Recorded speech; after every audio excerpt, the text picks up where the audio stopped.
Welcome. My name is Roger Berkowitz, and I am the founder and academic director here of the Hannah Arendt Center that sponsors these Courage to Be seminars and this lecture series that you're at. So my pleasure to welcome you to the first lecture of 2020.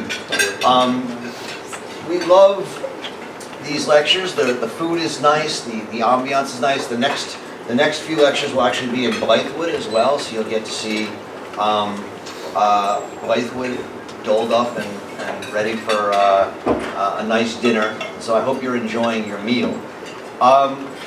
We do these in this way as trying to say that these are something special, and we want you to attend to what we're saying. A little history about the Courage to Be lecture series and the seminars. About 5 years ago, there was one of the spiritual advisors here and I were talking and trying to figure out a way to think about religion and in a way that was intellectual and could be interesting on campus. And I was telling him that for Hannah Arendt, one of the big questions of her life was, why did some people resist the Nazis and not other people? And what she found is that what the people who resisted, the people who didn't comply with orders, were not the intellectuals. In fact, often the intellectuals were the ones who complied the easiest. And they weren't the most educated, and they weren't the most respected, and they weren't the most law-abiding. And so she asked herself what it was about the people who resisted that gave them the courage to be different, to not go along with bureaucratic and socially acknowledged evil. And her answer was simple and yet stupefying in some ways. They were people who simply couldn't do otherwise. They had a personal belief system, and it wasn't like they had they had rules, or they said you can't do this because it's in the Bible, or you can't do this because it's somewhere else. They just said, this is something I can't do and still live with myself. And what she said is that what you need in a modern society where there's bureaucratic systems that can do evil is you need people who think for themselves. And she said there are different ways to create this individual integrity. One was religion, and yet religion has largely subsided from our world. Others are tradition. And she worried that we were living increasingly in an age in which people would not develop the integrity of their person that would allow them to think for themselves in a way to resist bureaucratized evil. And as I was telling my colleague about this, he said, well, you have read Paul Tillich's The Courage to Be, and I had not at that time. And Paul Tillich's Courage to Be is a series of lectures about how do you believe in God, how do you believe and have faith at a time when God is dead and there's no really, and you don't actually believe in God, you have to believe in God. And so we developed this course as a way of bringing some of the, I think, better faculty of the college, great faculty of the college, to come and teach courses of their own making about this question. How do we think about, inspire people to encourage, examine this question of how we act courageously in moral and political worlds that we live in today?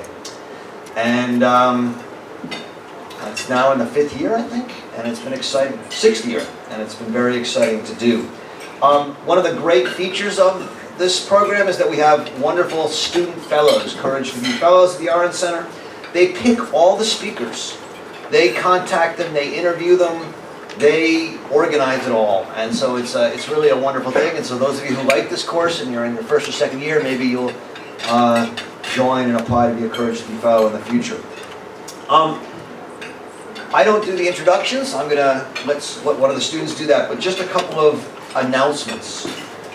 We have, in addition to the lectures, which are mandatory, we have 3 dinners that the Courage to Be students cook for you, and they invite a faculty member to come and talk about something courageous that some way they think about courage.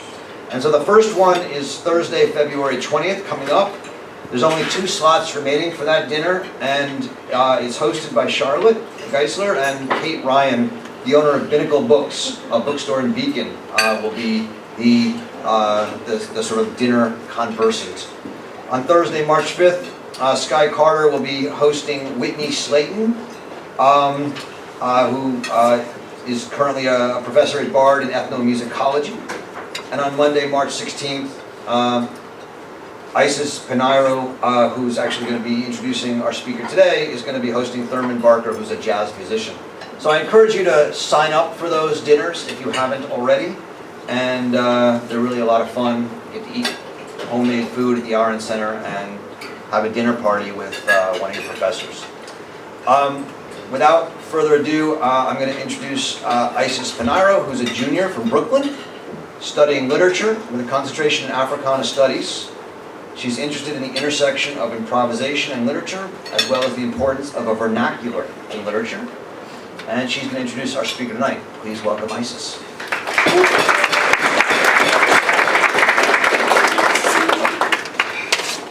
Thank you, Roger. Joining us today for the Courage to Be seminar series is Jamaican novelist Nicole Dennis-Benn. She received her bachelor's degree in biology and nutritional sciences from Cornell University and her master's in public health from the University of Michigan. She focused on women's productive health there, and since she has shifted gears from gender, sexuality, and health research to explorations of those same topics in her writing. After earning her MFA in creative writing, she wrote a New York Times Notable Book of the Year, Here Comes the Sun, as well as the best-selling novel Patsy, which was released just last year. Patsy has been named Best Book of the Year by NPR, People Magazine, Oprah Magazine, The Guardian, and more. In her writing, Dennis-Benn engages with the aforementioned topics, along with themes of love, identity, and belonging. Her work deals with the issues of homophobia, the sexualization of young girls, race, and socioeconomic disparities. Her use of language and nuanced characters challenges many readers to step out of their comfort zones. It is with courage that she openly addresses taboo topics and ventures beyond traditional literary techniques in her work. And while I could go on about her accolades and accomplishments, I think we're all ready to hear from the woman herself. With that being said, it is with great pleasure that I'm able to welcome Nicole Dennis-Benn to her talk titled Survival of the Oppressed.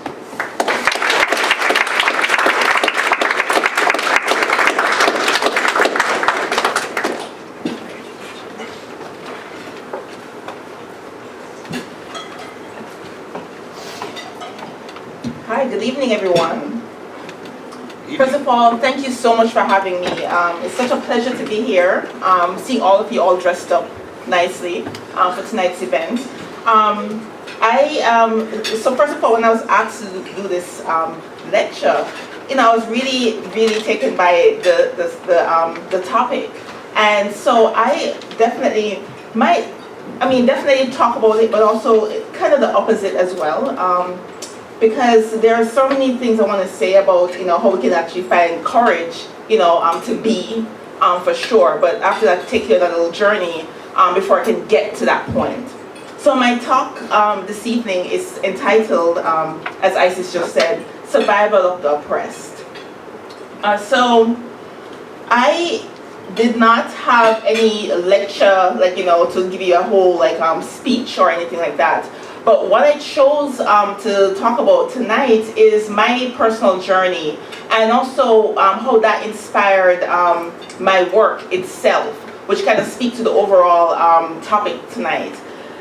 So society isn't set up for everyone to be equal. We all know that. We all can agree on that. And so some of us have to go around the system in order to survive. And that's why I came up with that topic, because I can remember as early as 1983, my father lived in Jamaica. We grew up, we were working class Jamaicans, growing up in Kingston, which is the capital out there. And upward mobility in Jamaica is hard. And so for many working class Jamaicans, they have to migrate. Many of them migrate to England, many of them migrate to the US or Canada. Now, when my father got here, he was deemed illegal. right? Coming here as an undocumented immigrant. And now one can actually say, well, he's never, done anything wrong in his entire life, but by simply overstaying a visa, that was the title given to him, right? So one thing that when I was assessing the whole, when he would write letters about America and what he was going through, I would always know that, that's a place like England, like Canada, where you can't really enter if you don't have the right documentation, if you don't have the right education. So my father, who was working class, did not, he didn't graduate college. He barely left high school, and having to come here to do the jobs that nobody else wanted to do, and which was driving in his case, he was driving the taxi. He was a taxi cab driver. And meanwhile, I was coming of age on the island as well, but with a different stamp on my forehead. I did not reveal to anyone at all what was going on, but when I got to high school, it was very real to me in terms of what my sexuality was. So I was existing as a lesbian in an island where having sex, being in a same-sex relationship is illegal, right? So for me, it was also, how do I survive that? Meanwhile, my father was here surviving, being illegal in America. I was trying to survive Jamaica being illegal in Jamaica. And ironically, it was actually the money that he earned here that was able to send me to the best schools. I was able to, be able to have the same opportunities as my wealthy classmates, right? Based on New York City taxi cab ride somewhere. And so for me, it was really a lot of questioning that I had to do in terms of evaluating right from wrong, because I thought I knew what was right? In my mind, I was in the wrong. I was definitely having feelings for girls. When I was told in church, especially given that we were a very religious family as well, that this is not something that you should be feeling, right? So I was there thinking I was actually the only person who felt that way in the island. So long story short, my mother, who sensed that something was terribly wrong, I did not come out to her as yet, said to my father, she can come with you to live in America.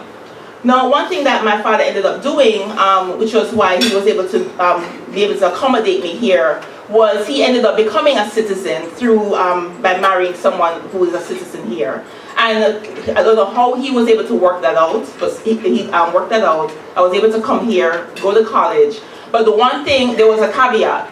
So I was told that I had to do very well in college, because of course here with the immigrant mentality, he was so used to being the underdog. He was so used to people, walking over him. I mean, he drove the taxi, so not many people would actually speak to him in terms of, the class disparities there. But for me, I was told, when you're in America, study hard, because you're going to be that doctor in the family.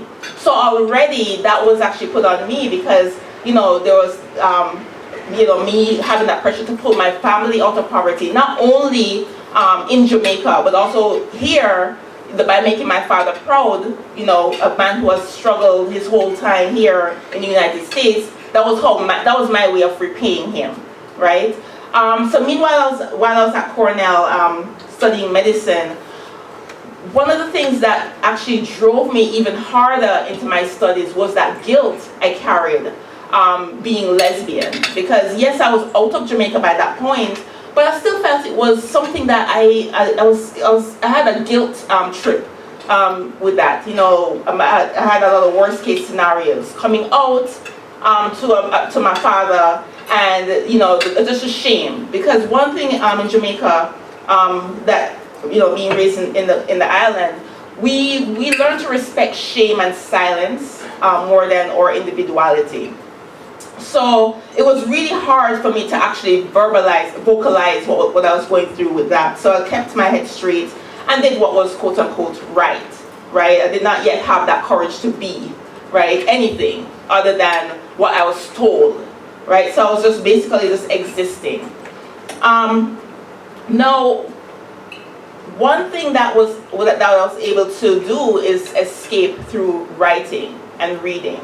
somehow writing became my survival. You know, I was able to write down my thoughts. I was able to write down what I was going through.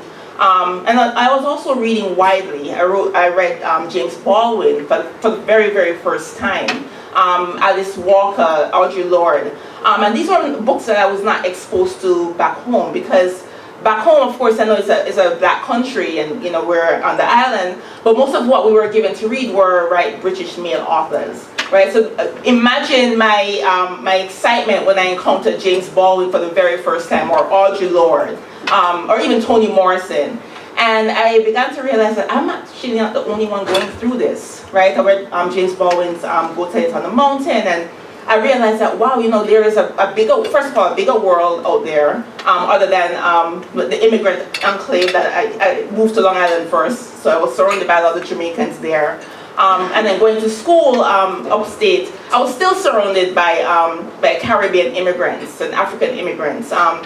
And so I actually ended up choosing that identity over any other identity. So of course I wasn't the one, you know, waving my rainbow flag, you know, when I'm there in study group with my my other Caribbean and African classmates, right, and also African Americans as well. So it was a very complicated time to exist, where I was choosing identities. I didn't feel like I was a whole person walking, and that, of course, was a result. It was as a result of feeling that I needed to make my father proud, make my parents in general proud. So writing, I began to fall in love with writing, to the point where an English professor said to me, you know, Nicole, your writing is amazing. I think you should actually consider majoring in English and with a minor in creative writing, because at Cornell we didn't have a major in creative writing. It was like a minor. And I basically said, I can't. This is not something that of course I knew for sure that it wasn't something my parents would want at all. So I continued doing pre-med. I wrote poetry in my biology textbooks. Please do not judge me. But I felt like this imposter, because I would watch my classmates study. I'd watch them hustle really hard. You know, they were really driven to be this like surgeon or lawyers, whatever it is that their parents told them to be. They bought into that and they wanted it so badly. And I kind of felt this envy, because I was like, I wish I was like that. I wish I wanted what everybody else wanted for me. And so I had this that Eureka moment. And I actually slipped into this interesting, this depression, if you call it that, where I was just basically just existing at one point. And it was actually just writing in that journal. A roommate said to me, you know, actually, how about, you know, reading your poetry out loud on campus? And this was when, you know, it was the beginning of like the open mic era. I don't know how many of you are familiar with the open mic era. Oh yes, exactly. I was so that was actually my personal calling, the open mic. You know, I lived for open mics, especially on campus in like settings like this one. I'd be that one, like, you know, unfolding my little paper to read my poems. You know, so that was a relief for me. I felt most alive during that time, and the poems that I wrote about, it was. The topics I wrote about in my poetry, they were like very taboo at the time, because somehow, I don't know, because I could stand up and speak to a person face to face, I would never reveal who I am, but in my writing, everything just comes out. So imagine me standing here now with my poetry, my little paper, reading, and it would be about these things that my classmates did not know about me, right? So that was actually the first time I ever come out as a lesbian, which was a huge deal at the time, because, you know, I was reading, my roommate was like, she gasped, she said, oh, what? You know, that all these things, but it felt like a huge relief, like something was lifted from my shoulder. And I said to myself, you know what, if I can actually feel this way more often, it would be amazing if I could feel this way more often. So I continued doing it, the open mic. But I also fantasized about being a writer, like writing a book. I never knew any writers growing up. In fact, the professors I had on campus, I didn't even know who they were. Of course, after the fact, he realized, oh my goodness, you know, that person was in my department at Cornell. Like, you know, you never know when you're not really in that mindset. And so for me, it was more like a timid approach. I still went on to graduate school in public health with the intention of going to medical school, because still I did not have the courage to actually be that writer I really, really wanted to be. You know, like, how did Alice Walker get to be Alice Walker? You know, how did Toni Morrison get to be Toni Morrison? I had no idea. There was no avenues. And I did not, I joke with my wife right now, because she went to a liberal arts college where she's like, oh yeah, I've never heard of an MFA. But that's a long story. But I really just knew MD, JD, MBA, and whatever the degree that engineering people get. What's that? Right? That was what I knew, right? And so I was stuck to that. And so when my poems became prose, somehow when I started writing more and more poetry, it became longer and longer and longer. And suddenly I had short stories. And I didn't know what to do with my short stories. So of course I logged them to Michigan, lived in Michigan for 2 years for graduate school. So I was writing these stories, had no idea that there was an MFA program at Michigan either, right? There were people there that I could have very well studied with, like, for example, Lorna Goodison. And I had no idea. So I was still there, you know, probably like doing my little open mic things, but nothing about, nothing to a degree, towards a degree. So I moved to New York City, worked in public health at Columbia. I was doing agenda, sexuality, health research. And I was, fairly happy, because, it was interviewing people, you know, writing research papers, and things that I was trained to do. So there was a part of my brain where I could just do that in my sleep. It was something I was trained to do. Was I enjoying it? No. But it was paying the rent. You know, this is New York City, this is Brooklyn, New York. Which, you know, back in the day, of course, we were talking at the table, it used to be cheap, now it's Manhattan prices. So there was no way I could say, oh my gosh, you know, I hate this job, I'm going to walk off right now and write. You know, so that wasn't an option either. So while at Columbia, I was working hard in public health research, and I met someone, my partner, who's now my wife, and she said to me, you know, you're a really good writer, why don't you do an MFA, right? And at the time, like I said before, I didn't know what that was, what that is. What that was at the time. And so I took the challenge, applied, did a lot of workshops around Brooklyn area, got in. And that was actually when, of course, I felt so relieved again, because I found a community, I found writing communities. And I was also a little timid then I was on campus reading my open mic, reading my poems, because in the workshop setting, it can be a little interesting sometimes if people don't really get what you're saying in workshop. But I quickly got over that, and I realized that when I was writing on my own, I was writing things that I did not reconcile within myself. And also the country, Jamaica itself. I did not realize that I was actually holding a grudge.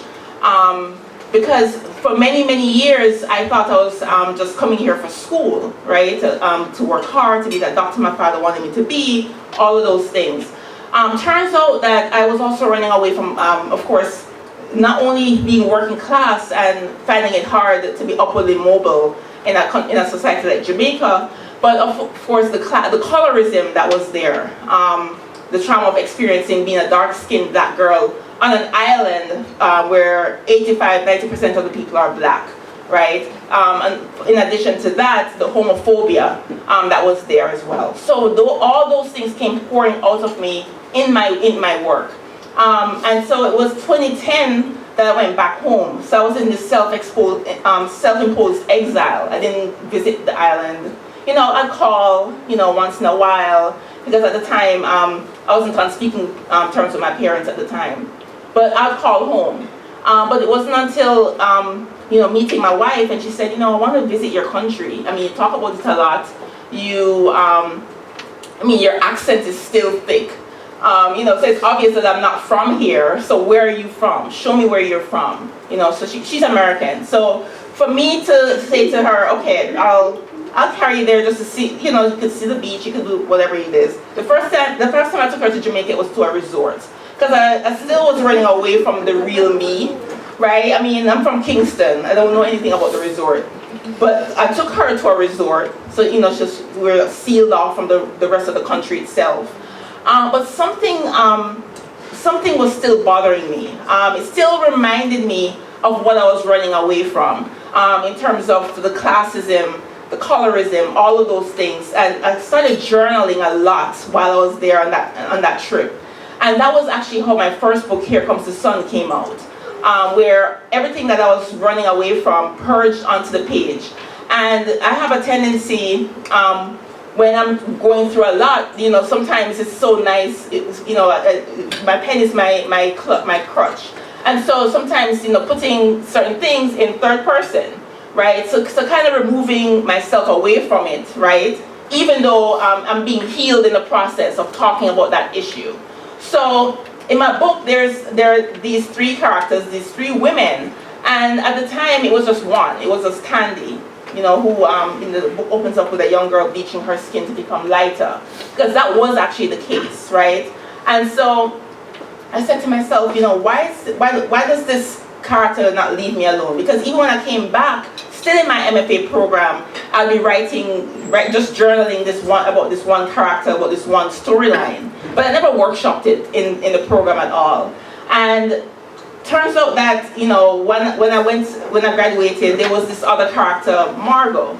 Now, Margo, and this actually is more relevant to our conversation tonight about the courage to be, because Margo, I was terrified of Margo.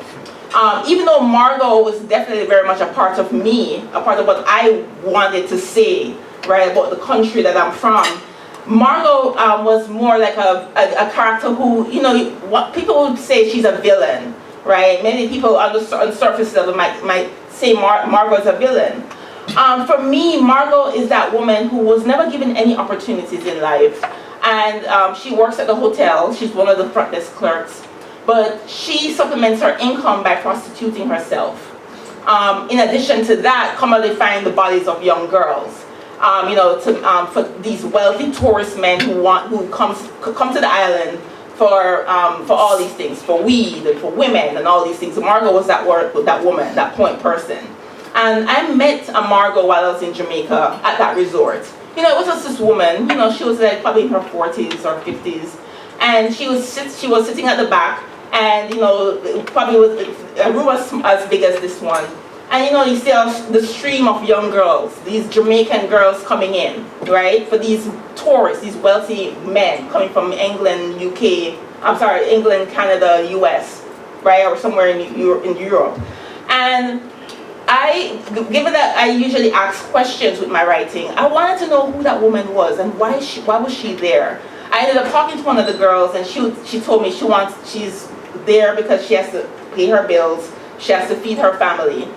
And for me, I went back home, of course, went back into my head and created a character on the page that I can actually further explore the reasons behind their decisions, the choices that they make. So Margo wants to send her sister Tandy to school. And so for Margo, it was more important that Tandy doesn't come out to be like her, right? Tandy was the one responsible to pull the family out of poverty. So Margo tried really hard. Another thing too that I was exploring with Margo's character is that not everybody is given the same level playing field, right? So for Margo, who did not go to the fancy high school that her sister went to, that actually she was able to pay for her sister to go to, did not have that opportunity. So for her, it was she had to make ends meet by any means necessary, right? And so that led her to doing what she had to do, right? So of course, back to the survival of the oppressed, there are times when people have to do what they have to do. And of course, coming from a country where the working class, remain working class, there's no upward mobility, unlike the US, where, through education, people can, move up, right? There you're stuck, basically, unless if you have somebody who traveled to another country or break the law in some way, right? So in the case of my book, Here Comes the Sun, that's Margo, right? For her, in order for her sister to eat, in order for her bills to be paid, in order for her to become that doctor who can pull the family out of poverty. All right, so, and so in classes, in workshops, I'll tell my students, especially when they're creating characters, it's good to give them complexity and just know that in each individual, there's no bad person really. It's just, they're just put in bad situations, right? Bad circumstances, things happen, right? And they have to actually end up surviving that or fending for themselves, right? So that's basically what I ended up doing with my work, is actually exploring that question myself through the lens of these protagonists. The second novel that I have, that I'm actually going to read a small excerpt in a moment, is Patsy. And Patsy's no Margo. She's definitely not, she definitely doesn't do what Margo does, but she does there's something else that she does in order to survive, which is leaving her 5-year-old daughter back in Jamaica in order to achieve some sort of autonomy. Now, this is a very taboo issue anywhere, right? In America, anywhere, of not desiring motherhood. For a woman to openly say that this is not something that she wants to do. She's already villainized, right? She's already a villain. She's a pariah, right? Patsy dares to say this to herself, of course, to herself first. But in terms of her actions, she moves to the United States and leaves her 5-year-old daughter behind to be raised by her father, right? Meanwhile, she's here, she's trying her best to make ends meet, reunite with a former lover, Cicely, a woman, and again, talk about taboo in terms of our cultural norms and what we were socialized to be, right? She's breaking a lot of gender norms here, being attracted to a woman, not desiring motherhood, right? All those things that she's doing, but at the end of the day, Patsy felt that she has nothing to offer her daughter, right? And Jamaica is a place where, there's no options. As a woman, you're expected to start performing womanhood as early as 10 years old, right? Once you're 10, you enroll in high school. Of course, I know you guys start at like 14. There we start at 10. There's this exam, common entrance. You take it, you pass it, you're in high school. Once you're in that uniform, you're assumed adult, right? And so many of the expectations thereafter is what you're expected to do as a man in society, as a woman in society, right? You dare break that and you're ostracized, all right? So here I wanted to actually, through writing, in terms of questioning even my own situation as well. For example, I never had that desire, right, to be that parent, right, in terms of what the women in my family were. And I'm like, man, I could actually use a character that could actually talk about this. But I didn't know at the time that I was using Patsy, right, to make sense of how I was feeling. In addition to that, Jamaica doesn't really have this, the abortion is illegal in Jamaica anyway, right? So imagine Patsy was pregnant at a young age. She didn't have the choice. She had to carry the child full term. And so by the time True is, coming of age, 5, 4, Patsy said, I can't do this anymore, and leaves. And I also explore the side of True as well in the story, because I find it's very important to get the perspective of the child. And True is coming of age as this androgynous character in a country where, like I said before, it's highly taboo. There's no language for transgendered. I mean, at the time the book was set in '98, so at that time there was no language for that. And so imagine too, there's also no language for lesbian or gay or bisexual at the time. People might suspect certain things on the island or in certain communities, but it's not uttered loudly, right? Because if so, depending on where you live in our society, that could be problematic. All right. So these people who actually haunt me, I say haunt, because I'm always thinking about my characters. I'm always thinking about my stories. They would be deemed as rebels in our society, right? They're the ones that, you're like, man, were they weak? Were they weak to fall short, of grace? Like, were they too weak to say, I'm going to do the right thing? I'm going to stay at home with my daughter, or I'm going to make money the right way, right?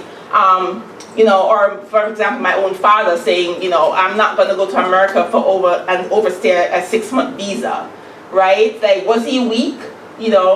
And at the end of the day, when you think about it, actually, in my opinion, and we're going to definitely have a discussion about this in the Q&A, but no, it's survival. So for some people, there's no other choice that they have, to feed their family, and they end up having to break certain rules to get by.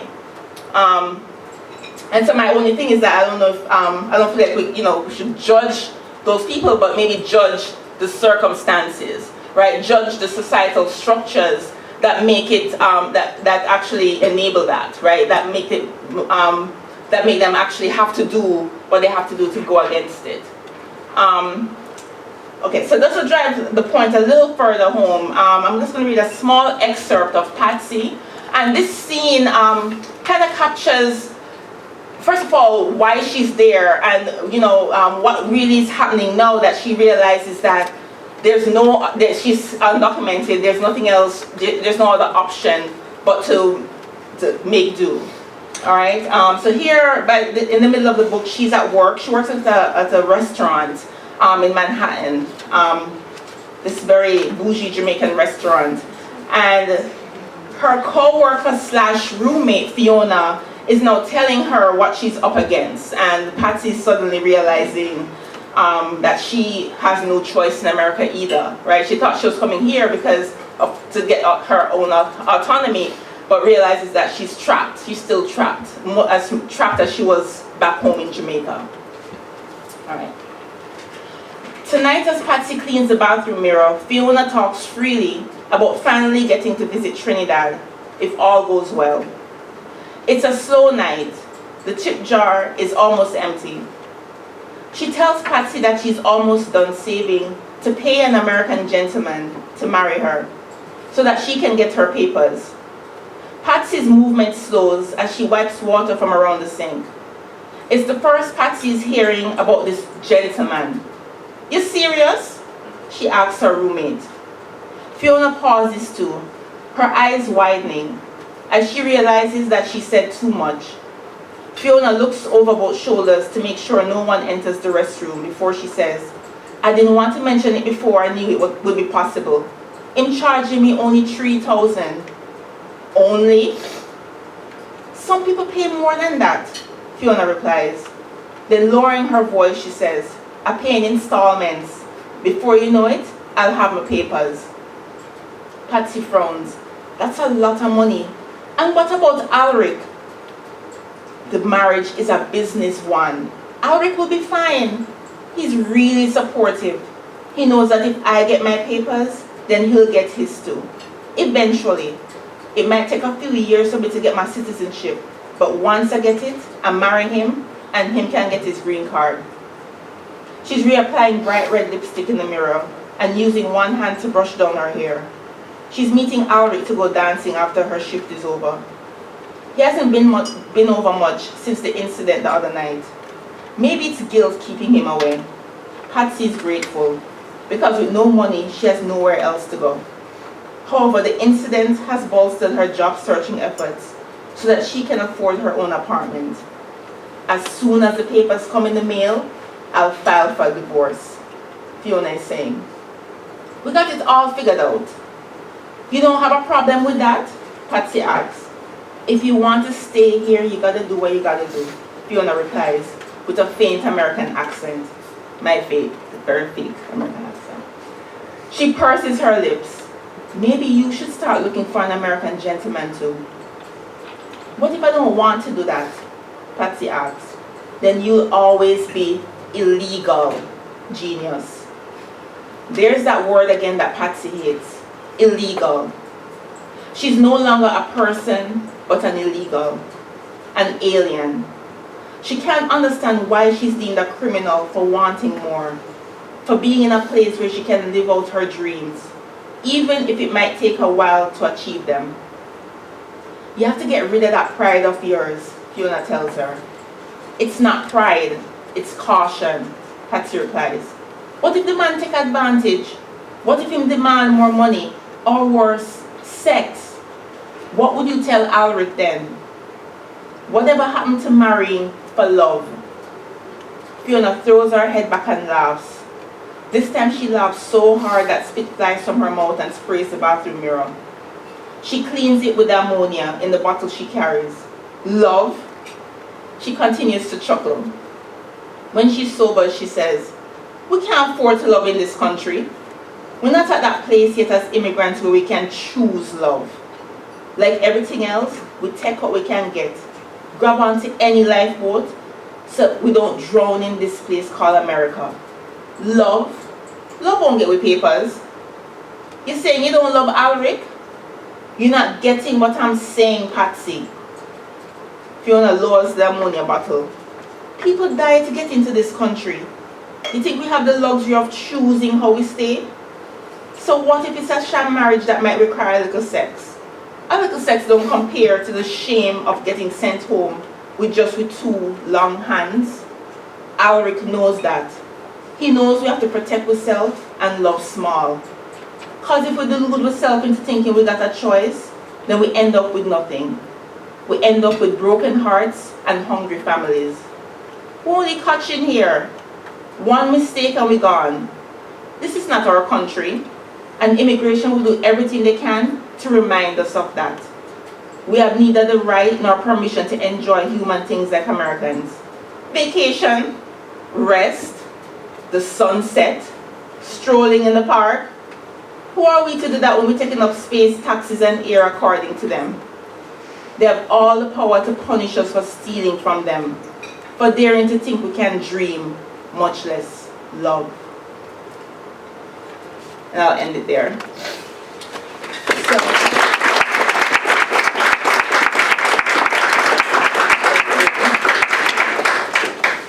Thank you. So I'll just wrap up my my lecture, speech, whatever you call it. Just by saying, for me, survival, my pen is survival, my survival. That's how I write, and be from a country where I was socialized to respect my shame and silence over my own voice. This is how I use my voice, through writing, and this is how I tell those untold stories, those untold narratives that we need to hear, especially now in a society where so many things are happening, and so we have so many different people. And my wish as a writer is that I really want to force, or not force, because you can't really force anyone, right? But challenge my readers to step inside somebody else's shoes and empathize with them, right? Rather than judge their decisions. Kind of see why they're motivated, what's their motive, right? Why they have to do a certain thing or act a certain way, and so that's really at the end of the day why I write. And so hopefully you enjoy this talk and the excerpt, and we'll have more in the Q&A, because I know you're probably bubbling with questions as well. All right, but thank you.